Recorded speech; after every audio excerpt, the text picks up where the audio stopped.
Ahora sí vamos a saludar con el abogado Pedro Moncada Aguac, docente universitario o docente jubilado universitario. No sé cómo prefiere que le digan al abogado Moncada. ¿Cómo está? Pedro. Pedro Ese Moncada. es mi nombre. Pedro Moncada, ¿no? Es Luchador. su amigo. Luchador de toda la vida, ¿no? Pensador. Un pensador como Pedro Moncada, una persona que estudia mucho la política de este país. ¿Qué pensar de todo lo que vivimos en este momento y que vemos a los políticos de la derecha, algunos se infiltran, dicen ser de izquierda y son de derecha? Bueno, Noboa nunca se infiltró, sino que salió con el discurso en campaña para atraer votos. Dijo, yo no soy de derecha, yo soy de centro izquierda. Y después decía, soy de izquierda. ¿Qué puede tener de izquierda el presidente Daniel Noboa, abogado Moncada? Por sus obras los conoceréis. Una filosofía como la cristiana, que yo respeto y que en todo lo positivo comparto. Entonces, ¿cuáles son las obras que nos ha demostrado el señor presidente de la República desde el 23 de noviembre hasta este momento? De que es un representante de las oligarquías, de que se autoperdonó el crédito que le debe al SRI por parte de su familia y sus empresas. Creo que van alrededor de los 90 millones de dólares. Y también les hizo perdonar a todos los otros oligarcas, que nos subió el IVA y encarecido, por lo tanto, la vida general. Es decir, hemos llegado, violó el derecho internacional, desconoce el derecho de asilo, etcétera, etcétera, etcétera. Planteó una consulta inútil, tramposa, la perdió porque el gancho era la seguridad, pero lo que querían era esclavizar a los trabajadores, precarizarlos. Para mí un proceso de esclavización. Y llevar a cabo ya de frente los arbitrajes, que ya están determinados en la ley, como lo explicaba ayer el doctor Tandazo. Es decir, hemos llegado a un momento que, si usted ve desde el punto de vista político, crisis. Desde el punto de vista de las relaciones internacionales, crisis.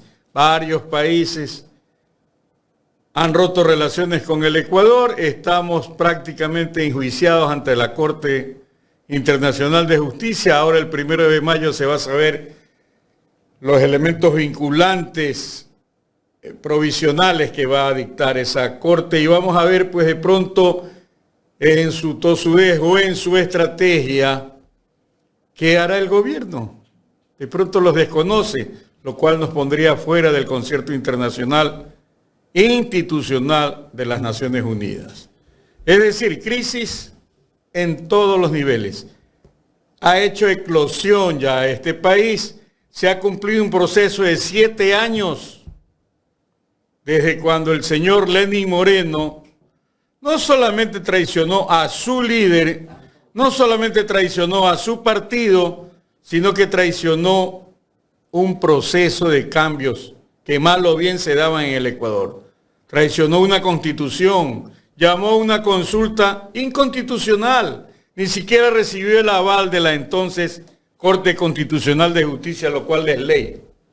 Y llamó a su consulta, toda la derecha se coaligó con los medios de comunicación que son actores políticos del sistema que vivimos, un sistema oligárquico, neoliberal, de capitalismo salvaje. Eso es lo que vivimos. Entonces, eso ya ha hecho eclosión. Se trastocó la institucionalidad. Ahora hablan del señor Polit. Nadie dice nada del señor Celi, que fue una continuación. ¿No, verdad? Corrupto, ¿no? Una continuación de Polit, que entró por la ventana, puesto por Trujillo. Y qué raro. Qué nefasto que fue ese Consejo de Transición. Y qué raro que los dos contralores, el uno está siendo juzgado en este momento en Estados Unidos y el otro fue juzgado, está siendo juzgado también gracias a que ese país lo denunció. Es decir, ¿qué vemos nosotros? Que el juez de cuentas es un juez de choreo y que la institucionalidad del país se hizo la vista gorda porque de pronto también les fue conveniente, como el caso de Celgui especialmente, del actual no conocemos. Entonces ha hecho eclosión un sistema neoliberal. Yo veo por ahí que se rasgan la vestidura pidiéndole rectificaciones, no las va a dar el señor Noboa, como no las dio Moreno y tampoco Lazo. Este es un Moreno 3, Lazo 2, Noboa 1. Entonces, ¿qué hacer frente a eso? Ahorita me estoy acordando de Ramiro Aguilar, que propuso aquí, a través de este medio, hace 2 o 3 meses, la necesidad de hacer una lista de hombres patriotas, hombres y mujeres patriotas de este país, para poder tomar un gobierno y salvar al país. Es decir, una especie de frente patriótico de salvación nacional. Póngase al frente, doctor. Redacte usted con su inteligencia un manifiesto. Firmemos todos los que creamos en esa propuesta y luchemos por hacer realidad un nuevo tipo de gobierno. Por ejemplo, una asamblea constituyente para refundar el país. Esto no tiene salidas. Más bien vamos en un proceso de fascismo en el Ecuador. Fascismo. Es decir, no hay seguridad y la inseguridad va a ser mayor porque también es, aparte de la delincuencial, que es funcionable al sistema, también institucionalizada. Ahí están las quejas de madres, de padres de familia, etc. ¿Cómo es posible que La Roca se haya convertido en una mazmorra al servicio de las venganzas políticas del sistema? En realidad, pues, doctor Aguilar, yo me pongo a su orden para que formemos un Frente Patriótico de Salvación Nacional y redactemos una lista de hombres y mujeres, que nos autoconvoquemos y luchemos por la toma del gobierno y por llevar a cabo todos los cambios institucionales que se requieren para derrotar esta crisis generalizada en que vive el Ecuador. De la derecha, estimados amigos que nos escuchan, no hay esperanza, porque ellos van a continuar en la autojustificación de que lo que están haciendo les conviene para el ejercicio del poder. Es lo que le puedo decir, estimado amigo Jaimito. Abogado, cuidado, nos acusan de conspiradores, porque recuerde que desde el gobierno, pues al que no está con la línea política del gobierno lo acusan de cualquier cosa, ¿no? Ya hemos visto a los que critican el asalto a la Embajada de México. Son traidores a la patria. Así intentan acusar a la gente que está en contra. Esa es la naturaleza fascista de este sistema neoliberal, capitalista y salvaje. Esa es la línea. Reprimir, poner como terrorista a cualquiera que sea disidente a ese sistema. Aquí me acuerdo de Jorge Reynolds, memorable dirigente del Partido Socialista Revolucionario en el que milité cuando era estudiante secundario.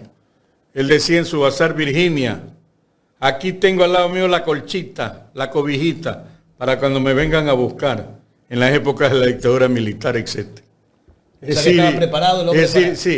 decir, nadie tiene seguridad jurídica. ¿Quién puede tener seguridad jurídica si no la han tenido, no la tienen las legaciones diplomáticas? ¿Ya? Si encima lo justifican. ¿Quién tiene seguridad jurídica si no se respeta el asilo diplomático? ¿Quién tiene seguridad jurídica si por un caso, sí, de corrupción, de un sueldito que por aquí por acá, a La Roca, hijo de la vicepresidenta, con otros fines? No es santo de nuestra devoción esa señora, pero ¿qué hace allá en Israel? Es la vicepresidenta de la República. Un poquito más. Falta de respeto. Totalmente, pues. A ella está como mujer. Sin embargo, el odio es más poderoso que la razón y que el sentido común. Y ahí están los resultados. Una ministra que dice, solo 98 gentes han muerto en este fin de semana. Por Dios. 99. Ya, le estoy Sin regalando. contar los desaparecidos, Le estoy dando un beneficio. Entonces, ¿quién tiene aquí seguridad? Lo que usted señalaba hace un rato. El gobernador de la provincia de Santa Elena está hablando de las bellezas del gobierno y le están estruchando el carro. Habla en serio. Entonces nadie tiene seguridad jurídica.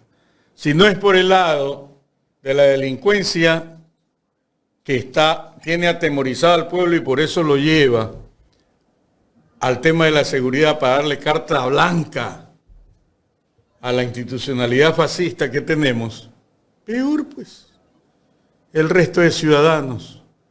Y por otro lado, la misma institucionalidad te reprime psicológicamente y físicamente y sientes la amenaza de que te van a meter preso, etcétera, etcétera, etcétera. Pruebas y pretextos los inventarán. Pero bueno, estamos aquí en el país. Mi compañero Gustavo Jiménez también tiene inquietudes. Muchas gracias, Jaime. Abogado Moncada, un placer saludarlo. Voy a tocar algo muy sensible que quizás puede significar algo contraproducente para lo que día a día nosotros luchamos, que es tratar de mostrar la verdad de lo que está pasando en este país. La política no converge con los intereses generales hoy en día, abogado. La política lo que está haciendo es promover intereses particulares. Y en ese sentido, ¿usted no cree que quienes hacemos la izquierda estamos totalmente divididos, que hay células que se pintan de izquierda, que hay células que han perdido el horizonte y que precisamente lo que pretenden es esa confusión, y que es por eso que la derecha ha conseguido la mejor herramienta de la difamación de producto de estos personajes que se han infiltrado para sus protervos intereses particulares o partidos de intereses particulares, y hoy en día nos vemos afectados quienes en realidad queremos hacer patria? La sociedad es víctima del clivaje y el clivaje es muy funcionable al afán de poder que lo ejerce la derecha.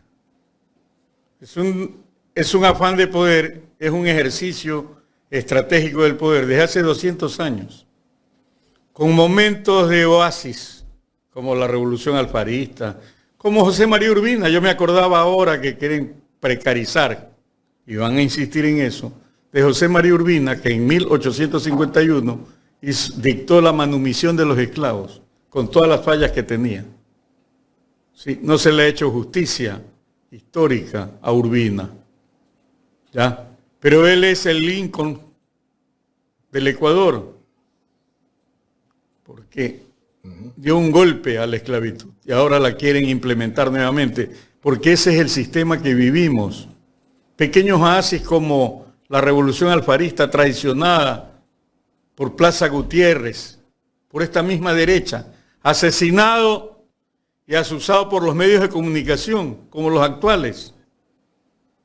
Entonces, vuelvo a repetir, doctor Aguilar, Ramiro Aguilar, ponte al frente de la conformación de un frente popular de salvación nacional, donde participemos todos los hombres y mujeres de buena voluntad, incluido usted, amigo Jiménez, Jaime, etcétera, Carlita, ¿sí?, para darle una respuesta de esperanza al país, para arrebatarles el gobierno y el poder a la derecha oligárquica. Aquí los únicos que ganan son los banqueros, aquellos a los que se les perdona las deudas en el SRI, y se desfavorece a la gente. Cada vez estamos de mal en peor y con una crisis que hace eclosión a todos los niveles: moral, institucional, económica y política. Estoy de acuerdo con la pregunta, con lo que usted dijo. Ya basta de tanta división que conviene a los poderes fácticos e institucionales actuales de la derecha. Vamos a una gran unidad popular. Abogado Moncada, luchar en estos tiempos con un Fondo Monetario Internacional que hace y deshace de gobiernos como los que estamos viviendo, con un gobierno norteamericano que ha logrado interferir en la política y que ha logrado crear toda una agenda para desprestigiar. Y me atrevo a decirlo porque así se ve. O sea, no hay peor ciego que el que no quiere ver. Donde la lucha, entre comillas, del narcotráfico no se ve, sino que más bien se promociona desde esos niveles. Entonces, ¿cómo conseguir que estas fuerzas que estamos tratando de velar la verdad, podamos enfrentarnos con estos poderes que son económicamente muy fuertes? La lucha es luchando. El narcotráfico no es un elemento divorciado del sistema, no es parte de él. ¿Dónde se lava el billete? En la banca. ¿Dónde tiene sus cuentas el Banco de Guayaquil? En el Citibank. ¿Qué auditoría se hace frente a esos dineros, a esos ingresos? Entonces, la lucha es luchando. Si no, Cristo no hubiera sido crucificado. Por eso digo, doctor Aguilar, tercera vez, póngase al frente. Participe ahí, doctor Tandazo. Entre Pablo Dávalos, entren todos los hombres y mujeres de buena voluntad de la Revolución Ciudadana, de Pachacuti. Entre Leonidas Issa. Yo me meto ahí como el último de los moicanos, sin ningún interés particular. Vamos a una lucha patriótica de salvación nacional. Tomo la palabra de lo que usted propuso, doctor Aguilar. Tomo la palabra de lo que propone el doctor Tandazo. Tomo la palabra de lo que dice Leonidas Issa. Tomo la palabra de todos. ¿Cómo lo tomo? ¿Por qué? Porque soy ciudadano, porque soy mandante, porque tengo el derecho de pregonarlo. Si no me paran bola, listo pues, por lo menos vamos a intentarlo. Desde nuestro curul, que son las calles del Ecuador, desde nuestro curul, que es nuestro hogar, desde nuestro curul, que es este micrófono democrático, que ustedes me lo permiten. Ha llegado el momento de ya no quejarnos de por qué el gobierno no hace las tareas, por qué el gobierno no cumple lo que prometió en campaña. Demagogia. Allá la gente que creyó, pues, qué pena. Allá, pues, que el 48% que no votó por Noboa esté en la orfandad de una oposición que no se declaró como tal, ideológica, programática. Allá aquellos que facilitaron en el Congreso elegir a un reaccionario de derecha como Cronfle, de aceptarle todas las leyes propuestas por Noboa, y todas aquellas atrasapueblos. ¿Qué justificación tienen? Ninguna. Entonces, pero ahí han caído de todo. Ese casi 70% que nos pronunciamos en las urnas por el no, en lo personal en las 11 preguntas, pero casi 70% en la pregunta que no quiere que seamos esclavos en el Ecuador, que no existan esclavos. Bien, pues, ese es el imaginario, el electorado hacia el cual tiene que dirigirse una propuesta patriótica de salvación nacional. Por quinta vez, doctor Aguilar, usted tiene la palabra y la acción. Téngame a mí como un ayudante de esa tarea. Así es, amigo. Abogado, y ya que usted habla del electorado, las cifras hablan de un 32, 35% nada más, mucho menos de lo que se esperaba en la proyección del no, básicamente. Eso crea un descontento popular, pero no necesariamente porque haga o no haga este gobierno, o porque se acuse o no se acuse a un partido, sino porque el país está viendo el pueblo está viendo al país a la deriva, ¿ya? ¿Cómo conseguir que la gente despierte? Porque está como anestesiada. Necesita de grupos de hombres y mujeres inteligentes, patriotas, que le hagan una propuesta sabia, creíble, honesta.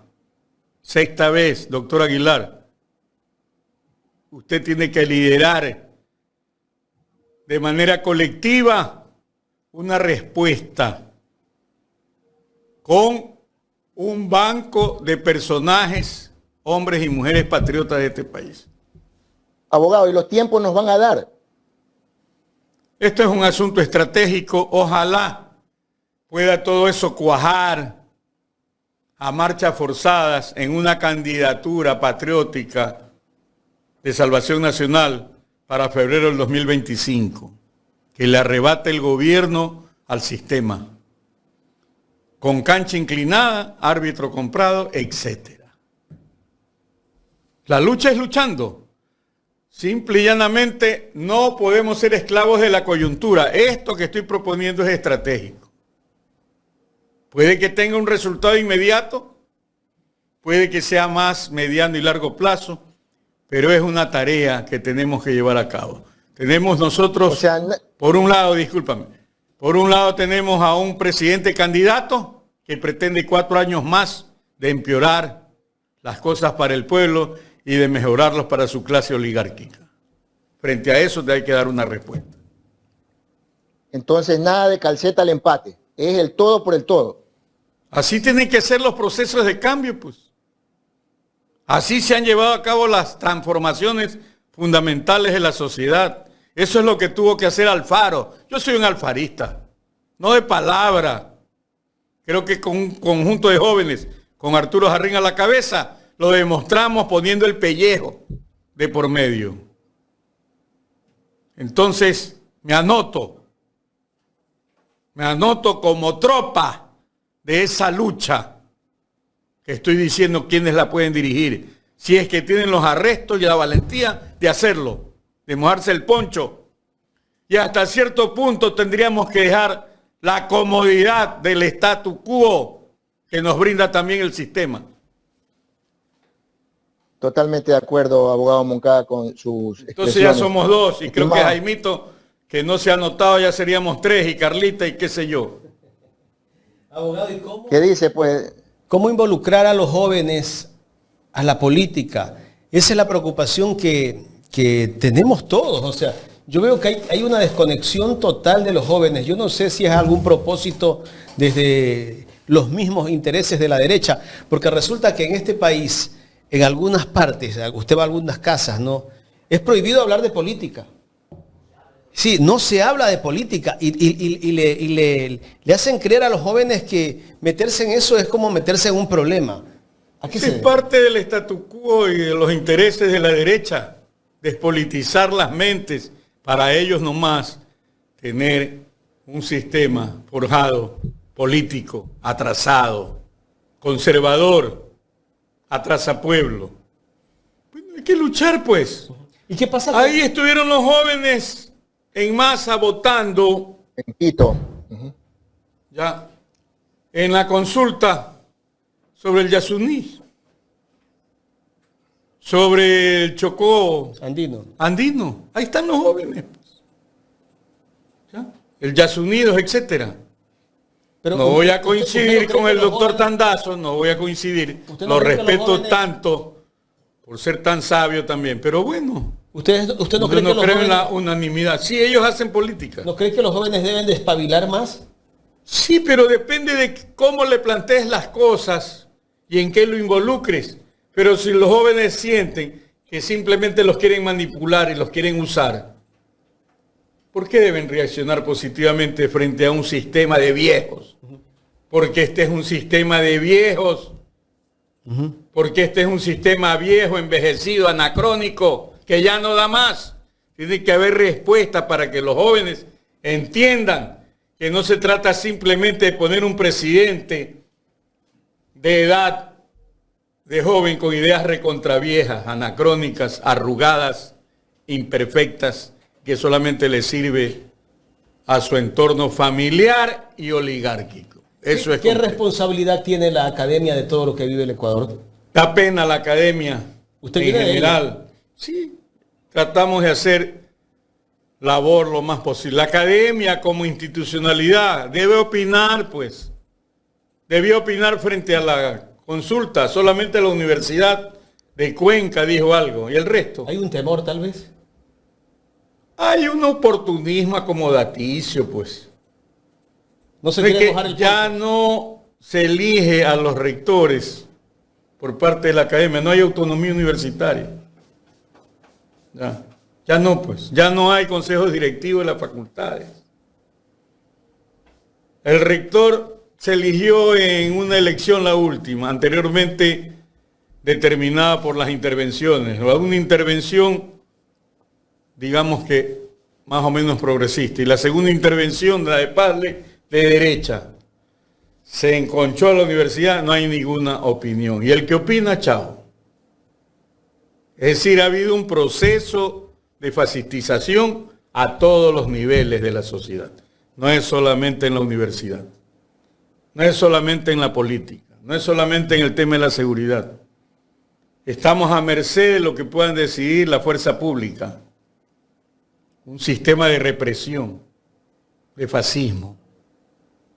Todo eso hay que cambiarlo. No es fácil, es muy difícil. Pero si hay gente que no solo opine, como el doctor Aguilar, y también hagamos, doctor Aguilar, usted va a decir, se me está cargando mucho.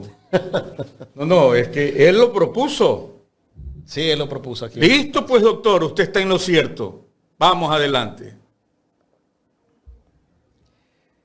Hay que... Reunámonos y establezcamos una hoja de ruta patriótica, democrática, para luchar por la vida, por la paz, por la institucionalidad, por el progreso. Usted es un luchador. ¿Usted luchó desde qué año en la época de Alfaro Uribe? Bueno, yo fui estudiante de la Aguirre Abad y después fui del Colegio Olmedo y siempre estuve vinculado a las luchas estudiantiles desde los 14 años de edad. Lo que no me gusta hacer la lámpara, yo he hecho esto, lo Ustedes otro. lucharon contra un gobierno represivo, ¿no? Desde la época de la dictadura, cuando mataron a Rosita Paredes, ahí estuvimos. Y en el sepelio de ella, yo iba a unos pocos metros de donde iba el féretro. Y entonces se produjo un zafarrancho generado por los militares de ese entonces y mataron a Edwin Valencia. Les taparon los sesos. Hemos visto. ¿Quién dejó? Yo era vecino de la casona universitaria cuando tenía 14 años. Y vi pues cómo rodearon los paracaidistas a la casona y se matieron y masacraron a más de 30 ¿Eso fue en el año estudiantes. 60? 69. Y 9. Tenía 14 años. Ahí asesinaron a más de 25, Más de 30 estudiantes. 30 estudiantes, Sí, señor. ¿no? Algunos se salvaron, los que quedaron en los tumbados. Algunos los metieron presos y después los soltaron. Pero hoy hubo la masacre. ¿Cuál era el afán del gobierno de Velasco Ibarra? No sé si él mandaba ahí. Él dio la orden como jefe de ¿Quiénes Estado. gobernaron con Velasco en esa época? Los actuales socialcristianos. Ellos siempre han estado en el poder. El padre de Jaime Nebot. Así es. El señor dueño en ese, ya no vive, ¿no? Carlos Martínez Merchán, me parece. de Expreso. Diario Expreso y Extra. ¿Y cuál es la posición que tiene Expreso hoy en día en el país? Clarito, esto es una continuación, sin solución de continuidad. Es un proceso histórico de enfrentamientos entre los detentadores del poder oligárquico y los luchadores alternativos a ese poder. Listo. Ahí está. ¿Y Están lanzadas las cartas, vamos. cuál es el Vamos rol? a la partida. ¿Cuál es el rol de los medios de comunicación corporativos dentro de la política en este momento? Son actores. Son partícipes. Usted ve al señor Pérez Luz. En lo personal, respeto. Pero al lado de las posturas de las transnacionales, con las cuales también se ha ganado harta plata. Entonces, ¿qué actitud patriótica soberana puede tener el pensamiento de este caballero? Estamos hablando ahí del universo. Yo sé que me autoveto diciendo esto, pero sí es pues. El que lucha sufre las consecuencias que el sistema determina. Pues no queda de otra. Hay que luchar. Hay que tratar de cambiar la situación del país. Pero hay que mojarse el poncho, como dice el doctor Esto es Tandazo. un llamado a todas las personas, hombres y mujeres de buena voluntad con criterio patriótico. Jorge, liberación déjelo nacional. ponchado a Gustavo. Se quedó congelado. Bueno, si se conecta, por favor, Gustavo, para que quede en pantalla también, porque quiere intervenir y de pronto lo estoy interrumpiendo. Quiero recordarles a la audiencia que mañana estará con nosotros Jesús López Almejo, el colega mexicano que también hace comunicación alternativa. Mañana está programado para las 9 de la mañana, así es que no hay corte a las 9. Ruego que no haya cortes ahora, porque últimamente nos cargan como el judío errante, decía mi madre. Andamos de un lado a otro, nos cambian y nos cambian y nos cambian, y la audiencia también tiene que andar mutante ahí viendo a la cacería, aunque después nos pueden ver porque el programa queda colgado. Gustavo. Gracias, Jaime. Abogado Moncada, ¿cómo ve usted la intervención imperialista en la América? Porque cada vez se reducen más las oportunidades de tener gobiernos progresistas, y los pocos que nos quedan como que están aflojando las ganas de seguir adelante en este tema. Mire, por ejemplo, lo que está pasando en Colombia recientemente. Esto ya avisora que las cosas se están manejando a un nivel de imperialismo mucho más involucrado en las Américas. Lo que pasa es que ellos no nos han dejado de ver como un traspatio. Ellos no quieren que exista éxito de la sociedad. La política que tuvieron en Irak, en Afganistán, que tienen en el mundo entero, es de que los estados sean fallidos y ellos nos ven a nosotros como una fuente de materias primas, de recursos naturales. Y el Ecuador, que no tiene agua, enmasar, etcétera, por las negligencias de estos 7 años de los 3 gobiernos de capitalismo salvaje y neoliberalismo que hemos sufrido y que estamos sufriendo, pero sufriendo el pueblo, ¿ya? Les es muy conveniente. Por eso ellos dicen, aquí vino la jefa del Comando Sur, una militar, una dama, digo yo, ¿no? Chévere. ¿Qué dijo? Tenemos un plan para el Ecuador de 5 años. ¿Cuál es ese plan? Nosotros somos una base militar, todo el territorio nacional. Nosotros tuvimos una Corte Constitucional que avaló aquello que impidió que pase por la Asamblea la aprobación de ese tratado internacional, como la Constitución lo propone y lo obliga. Entonces miremos el mundo. ¿Qué está pasando en Europa? Se impone el relato belicista, quieren la guerra. Como en el siglo XX, todos entusiasmados en la Primera Guerra Mundial del 14 al 18. Todos entusiasmados en la Segunda Guerra Mundial provocada especialmente por el fascismo. Hoy asistimos a lo mismo. No ha aprendido la especie humana y los que gobiernan. No es toda la humanidad. Pero a través de los medios de comunicación y los que ejercen el poder, manipulan las mentes de los pueblos. Entonces, ¿en qué vivimos en el Ecuador? ¿En guerra? Así está determinado, en estado de sección permanente. Eso permite militarizar, reprimir a todos, no solamente a las bandas que siguen existiendo y actúan de la misma o de peor manera que antes de enero de este año. Igualito. Se han empeorado los sistemas de seguridad en el Ecuador.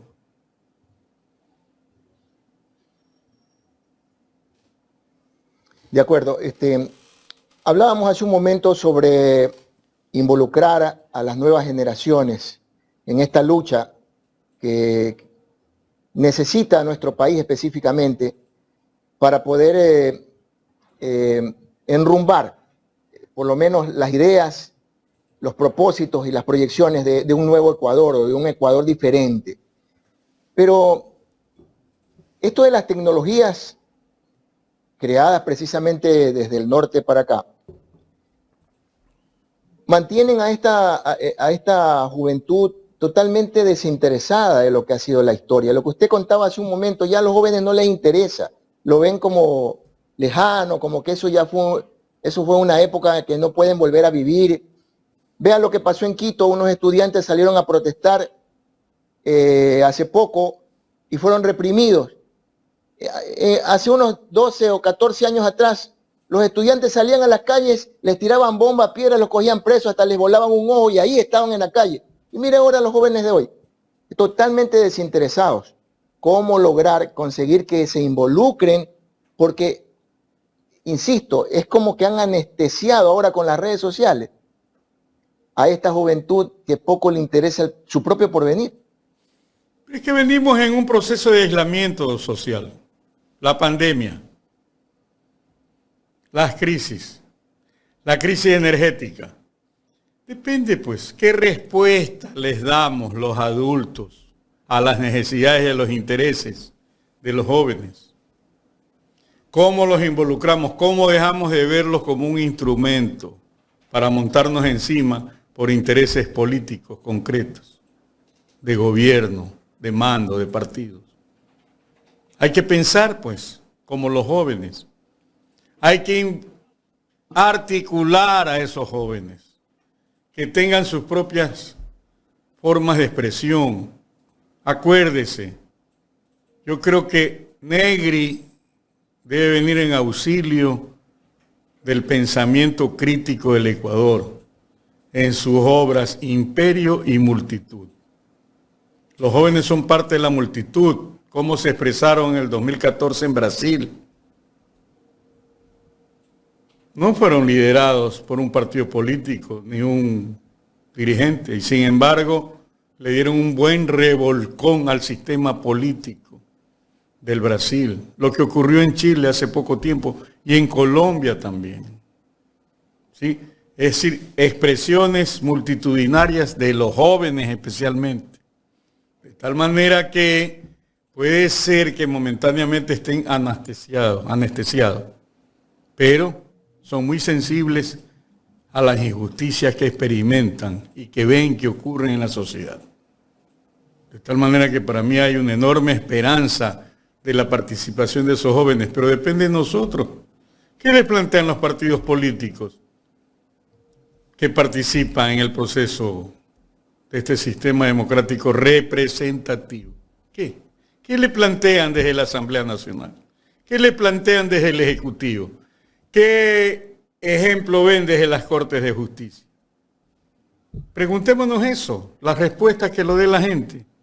Entonces tiene que haber un cambio en todos los sentidos. Ese frente que le digo, doctor Aguilar, ya sexta vez. Capaz que me basta insultar porque va a creer que lo estoy molestando. ¿Sí? Tiene pues que precisamente establecer líneas de acción que con libertad los jóvenes puedan llevar a cabo, para que sean y se sientan parte de las soluciones, no solamente de los problemas. Eso, mi estimado amigo. Modestamente lo veo así. ¿Perdón? ¿Usted considera que en Ecuador hemos perdido esa conciencia política desde hace qué tiempo aproximadamente, abogado? 200 años, pero especialmente hace 7 años. Sí, señor. Desde que vino Benalcázar. Son más años, perdón, 500. Desde que nos invadieron de la península. Se instauró un sistema atrasapueblo, destructor de las creencias, destructor del sistema económico del AIU. Desde entonces, y los procesos de independencia, ¿qué significaron? Último día el despotismo y primero de lo mismo. Recién la clase media surge con la revolución de Alfaro. Y de ahí para acá, de tumbo en tumbo también, hemos tenido toda clase de gobiernos militares, civiles, dictaduras militares y civiles, gobiernos democráticos, sistemas como el que está aquí desde el 79, con el Roldós asesinado hasta la actualidad. politólogos y científicos sociales que escriben muy bello, como Osvaldo Hurtado, posteriormente siendo alfil, dama, torre, etcétera, del rey oligárquico que es el sistema. Una socialdemocracia que solamente pudo estar 4 años en el poder con el doctor Borja, a quien expreso todo mi reconocimiento y respeto, con una gran obra teórica como la enciclopedia, pero que no pudo continuar con un estado de bienestar que era lo que aspiraba, más o menos como los países escandinavos. Posteriormente un populismo demagógico que se dio al traste con una presidencia como la de Alarcón, nacida ¿de dónde? Del afán de poder de la derecha, que nunca le ha importado qué diga la Constitución, que siempre han hecho lo que les da la gana hasta la actualidad. Y ahí tenemos 10 años de la llamada Revolución Ciudadana, con quiebre de Moreno, salido de las mismas filas. No hay peor cuña que la del mismo palo. Y ahí está el señor, impune a sus latrocinios como los INAPapers. Abogado, ese es el Ecuador que tenemos. Usted lo conoció a Moreno. Alguna vez lo vi cuando era vicepresidente, pero no conversé con él. ¿Él fue parte de Alfaro Vive? No, ese es un invento. Él fue miembro del MIR con este señor que se dice que es hasta agente de la CIA, X, no me acuerdo el nombre, ni lo quiero recordar. Él lo llevó al club de Toby y lo metió para candidato a la vicepresidencia, después de que el club de Toby, con Correa a la cabeza, Gustavo Larrea, se cansó de rogarle a Macas que se haga el binomio. ¿Habla de Gustavo Larrea? Usted lo está diciendo. Ya. De tal manera que si lo enjuicia es a usted. Carlos Vera sí fue de Alfaro Vive, o pidió militancia. Pidió militancia, se le dio una tarea, no la cumplió nunca. Todavía estamos esperando los resultados, jamás informó. No, pues ahora anda por otro. ¿En qué momento dio el cambio de tuerca? Yo creo que los Isaías deben saber aquello. ¿Cómo puede cambiar una persona tan rápido? Porque ¿no? así son los intereses acomodaticios. Pues no ve usted, gente que uno siempre vio como gente de izquierda, ahora son ministras o ministros de Estado y son de ultraderecha. Hay gente que andan buscando el poder nada más. El problema no es lo que hayas pregonado, el problema es, por eso empecé esta entrevista, por sus obras los conoceréis. A mí no me crean lo que hable, simplemente miren y observen, no a mí como persona, ¿a qué me dedico pues?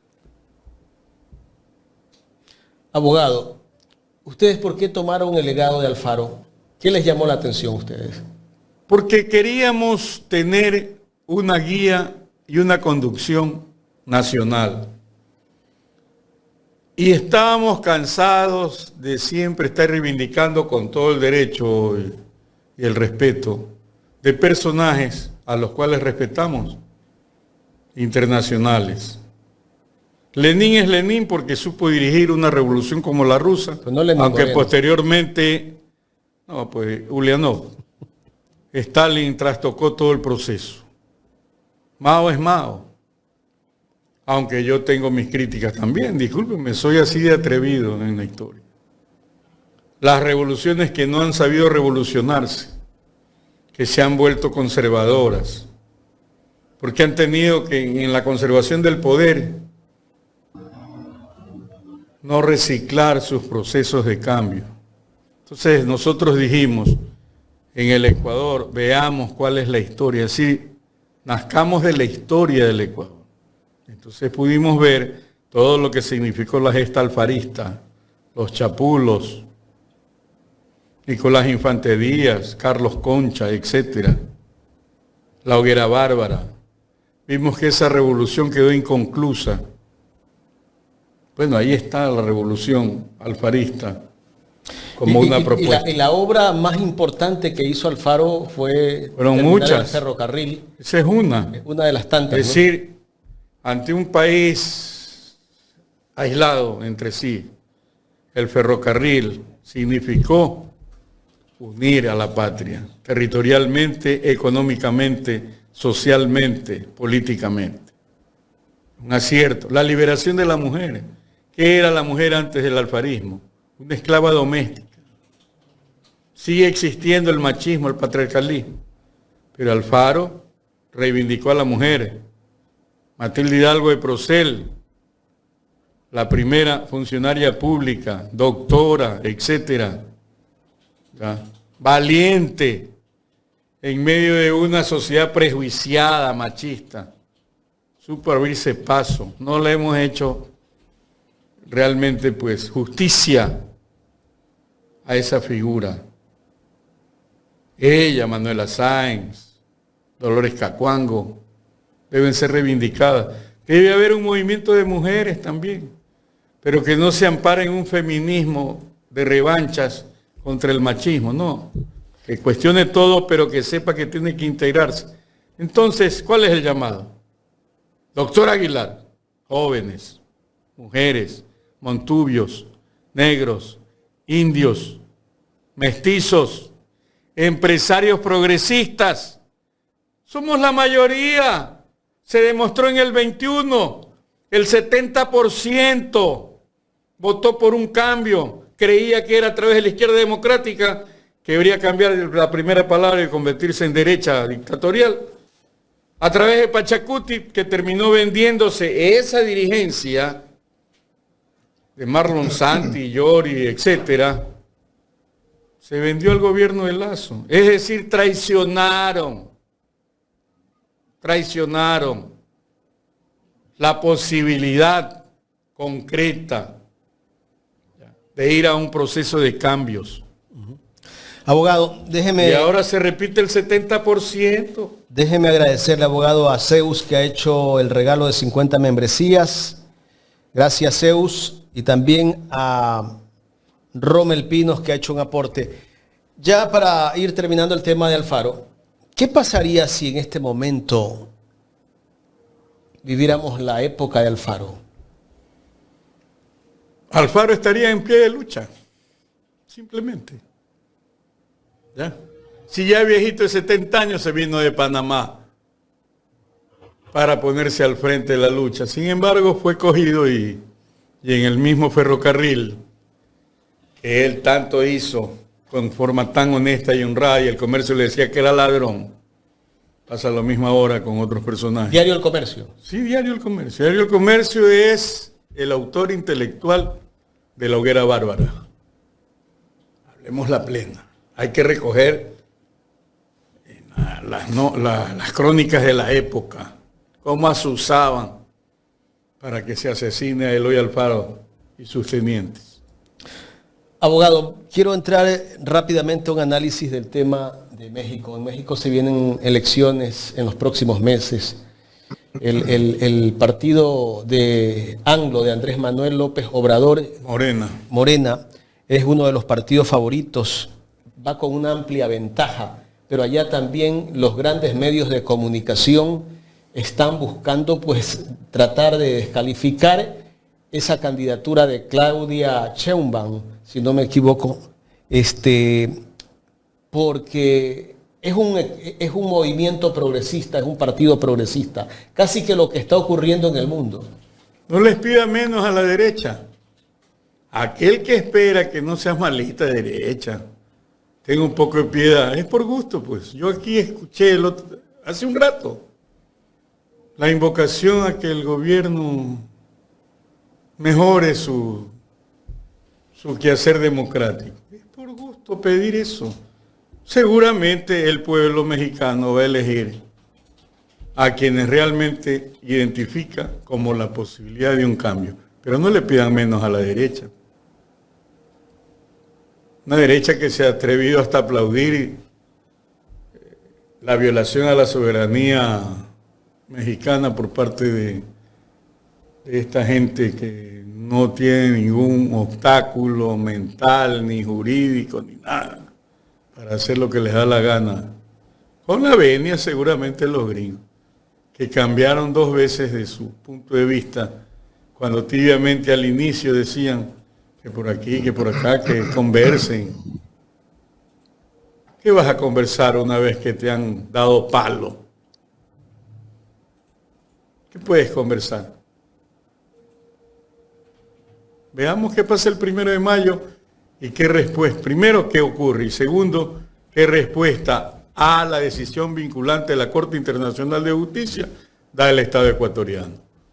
Ojalá me equivoque, pero vamos rumbo a convertirnos en un país paria o simplemente totalmente cooptado por la hegemonía internacional de los Estados Unidos. Gustavo. Abogado Moncada, de acuerdo a sus expresiones y a este análisis tan profundo que hace que viene de adentro de usted, porque usted tiene esa esencia de las izquierdas. Usted decía hace un momento las revoluciones que se acomodan, ¿verdad?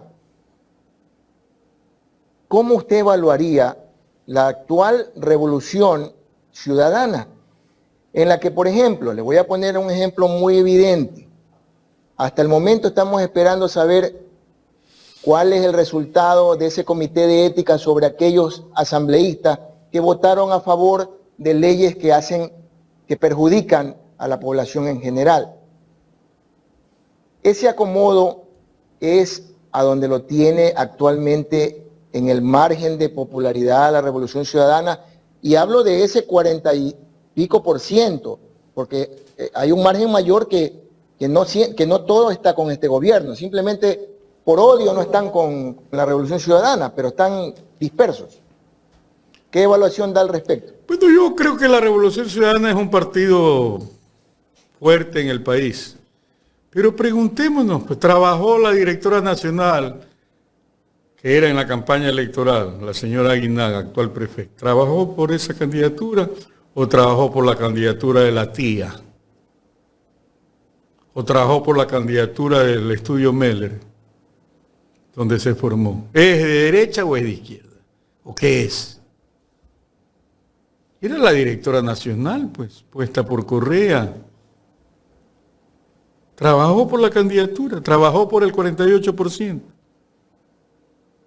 Digamos, por la representación de ese 48%.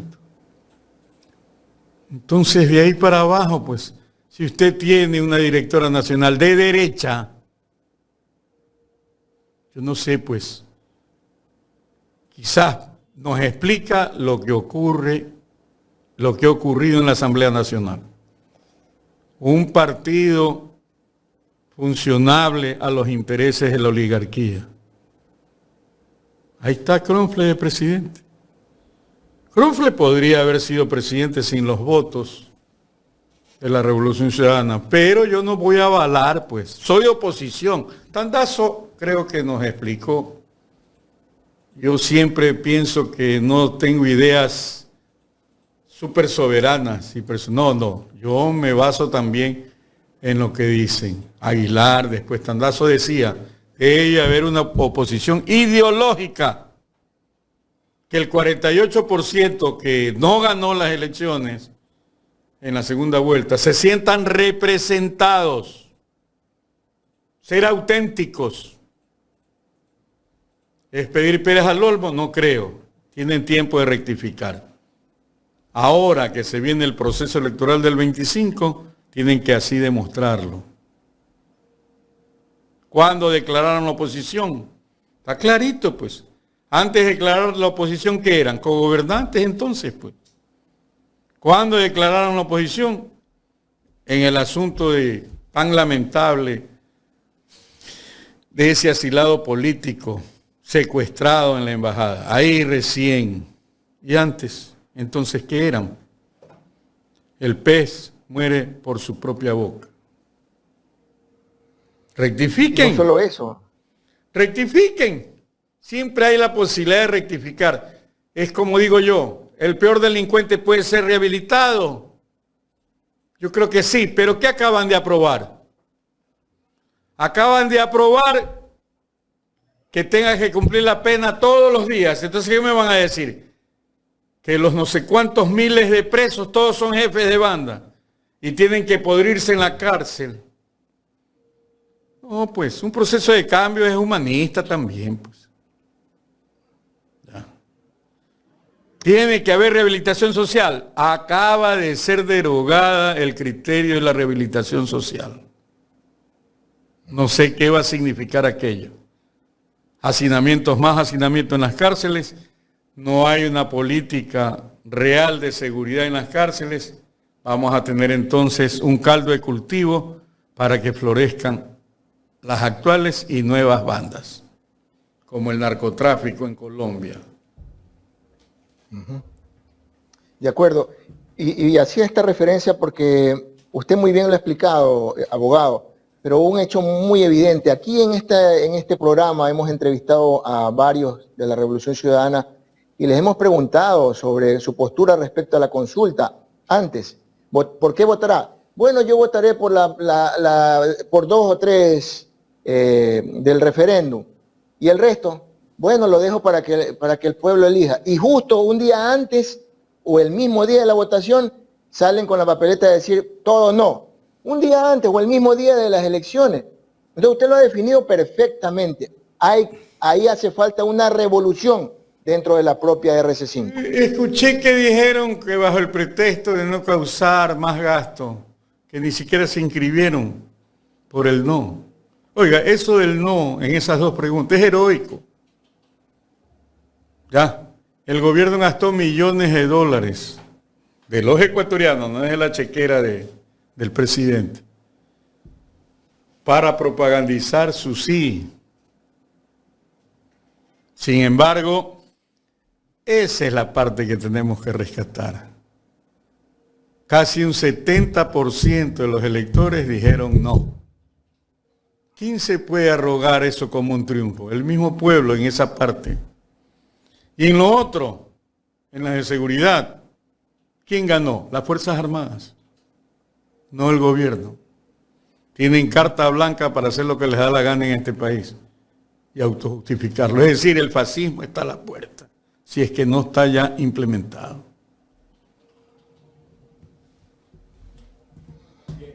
Efectivamente, abogado Moncada. Jaime, usted continúa con la entrevista.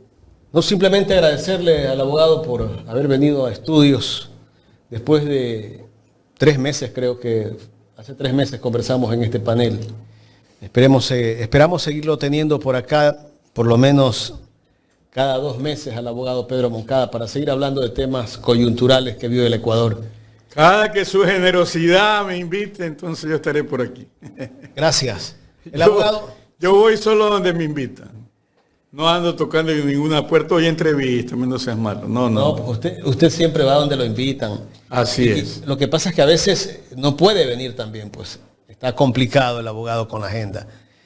Abogado, muchísimas gracias. Gracias a ustedes y quiero decirles, seguí muy de cerca su viaje a los Estados Unidos.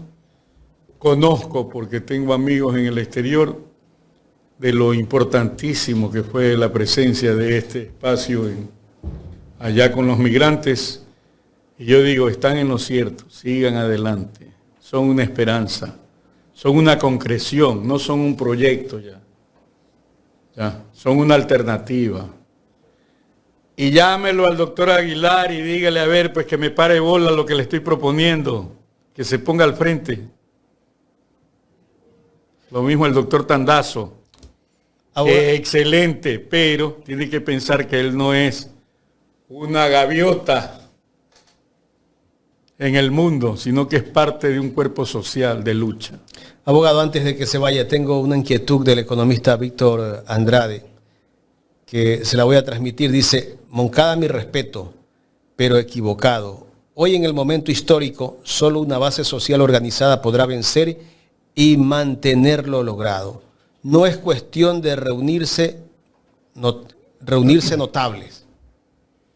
Tiene razón en su crítica, como yo tengo mi razón en la propuesta. Esa es la democracia, pensamientos distintos que pueden confluir. Usted también, compañero, debe entrar en la articulación de fuerzas nuevas, patrióticas, etcétera. Además, tengamos confianza en la labor que pueda insinuar, dirigir el doctor Aguilar, que ni me conoce. Eso hay que hacerlo, hay que forjar esa articulación, esa base social. Ahí está. ¿De qué parte? No es una entelequia el 70% de los que votamos, no. Pues. Ahí está, pues. ¿Quiénes son? Hay que ir hacia ellos con propuestas, con eventos democráticos por la vida, por la paz. Usted y yo coincidimos en que eso es lo que hay que hacer. Tomémonos un cafecito. Además dice que la derecha está articulada al máximo. Así es, pues. Por eso es que es gobierno y es poder, pues. Entonces, ¿cómo hacemos? Seguimos siendo pasto de la división, de la falta de miras, de la falta de patriotismo de tantos. ¿O hacemos el intento de lucha por cambiar ese statu quo? Vamos a lo segundo. Todos estamos convocados. Aquí no se trata de encontrar la piedra filosofal de la verdad. La verdad es un proceso en construcción y más bien yo estoy de acuerdo con Mujica cuando dice, les tengo miedo a los dueños de la verdad. Esos son los fanáticos. Nosotros estamos proponiendo algo democrático.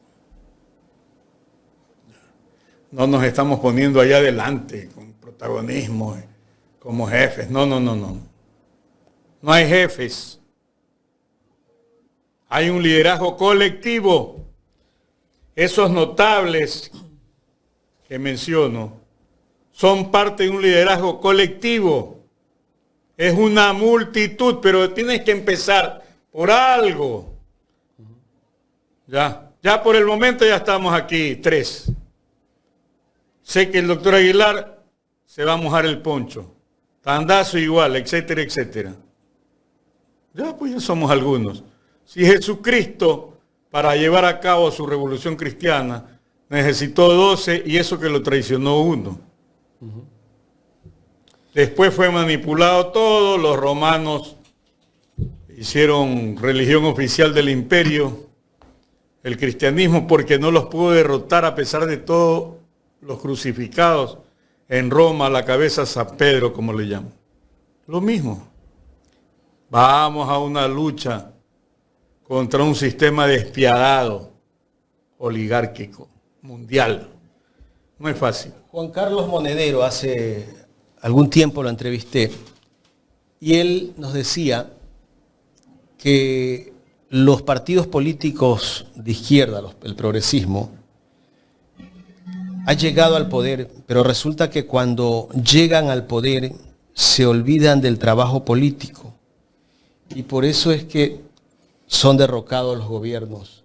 No hay líderes que sigan haciendo el trabajo político. Resulta que muchos de esos que han hecho la dirigencia política pasan a ocupar cargos públicos. Y dice que ese es un error gravísimo dentro de los partidos políticos de izquierda, que el que hace el trabajo político deje de hacer el trabajo político, porque el momento que hay una revuelta, resulta que la gente no te sale a las calles. Cuando sacaron a Dilma en Brasil, él ponía un ejemplo, dice, ¿quiénes salieron a las calles a respaldar el derrocamiento de Dilma? Poca gente, mientras la derecha está más articulada. ¿Qué criterio merece? La derecha es el sistema, pues. Ellos tienen todas las canonjías del establecimiento. Llegan partidos o líderes que no articulan al conjunto de la sociedad pensante y luchadora y se burocratizan, se vuelven conservadores, quieren conservar el metro cuadrado que han conseguido. Y ahí está, pues, el problema. O sea, no se revolucionan las revoluciones. ¿No se puede dejar de hacer el trabajo político? Pero jamás, pues. Jamás. Y él ponía un ejemplo. Venezuela, decía él. Mira Venezuela, dice. ¿Qué no han hecho por tumbar a Maduro? Pero allí sí hay un trabajo político, hay una organización política que no puede revertir la derecha. Y ahora veo que Venezuela está entrando al BRIC y va a buscar una alternativa para derrotar esta actitud, esta arma que tienen los Estados Unidos de bloquear a la gente, de tomar medidas punitivas económicas. Ojalá lo logren. Ya, no entienden en el mundo que este es un mundo que tiene viabilidad si es multipolar, si se recicla la ONU, si se revoluciona la ONU, si se respetan las soberanías. Hay un ambiente belicista, de guerra, con la amenaza que es nuclear, el holocausto nuclear. Entonces, estamos todo de la vida orgánica del planeta, pende de un hilo. Y el Ecuador es parte de aquello, a pesar del discurso del delegado ecuatoriano en el Consejo de Seguridad de la ONU, que teníamos, creo, tenemos la presidencia pro tempore allí. El organismo más importante, pero es más importante que la Asamblea. No tiene derecho a voto porque no está el día en la... Todo eso, es decir, hay un desprecio a la política internacional. Es decir, es una oligarquía doméstica. Por eso les vale nada la estupidez del asalto policial y militar a la Embajada de México. Vamos a ver qué pasa el 1 de mayo, yo estoy a la expectativa de ver qué va a generar como resolución vinculante la Corte Internacional de Justicia y cuál va a ser la respuesta de acatamiento o no por parte del Ecuador. Es vinculante. Un abogado debe ver en el gobierno para que le explique el término vinculante. Y si ya eso no toma en cuenta, bueno, a la deriva, Estado fallido. Con más razón, para que todos los notables de esta patria, que no significa cuál es la capacidad económica del individuo, notable porque tenemos que hacernos notar en bien de esta patria, salvarla al pueblo, participar, articularnos. Sigue el llamamiento. Por 8ª vez, no sé si me va a enjuiciar, pero no lo estoy difamando, estimado Ramiro Aguilar, estimado Tandazo, estimados todos los patriotas de este Ecuador, que son muchos, pero que estamos desarticulados, como decía el amigo, sí es cierto. ¿Cómo formamos esa base social? No existe, pues. Hay que hacerlo. Es una tarea gigante. Pero usted sabe lo que significa una dirección colectiva, una actividad colectiva. Todos los astros terminan alineándose y se produce un cambio. ¿Esto es utópico? Sí, pero la utopía sirve para eso, como decía Galeano, para caminar. Y tenemos que caminar, no podemos estar quietos. Abogado, muchísimas gracias. Hemos tenido una entrevista, me parece interesante el día de hoy, bastante extensa. Ojalá podamos repetirla en los próximos meses. Gracias, abogado Moncada. Muchas gracias a ustedes y con toda mi admiración, amigos Jiménez, amigos Jaime, amigos que están tras los micrófonos. Excelente la labor de Ecuador en directo. Sigan adelante. Le manda saludos Clever Alfonso Loro Valdivieso. Ex decano de la Paxo. Gracias. Él siempre es generoso porque es mi pana. Gracias al abogado Pedro Moncada.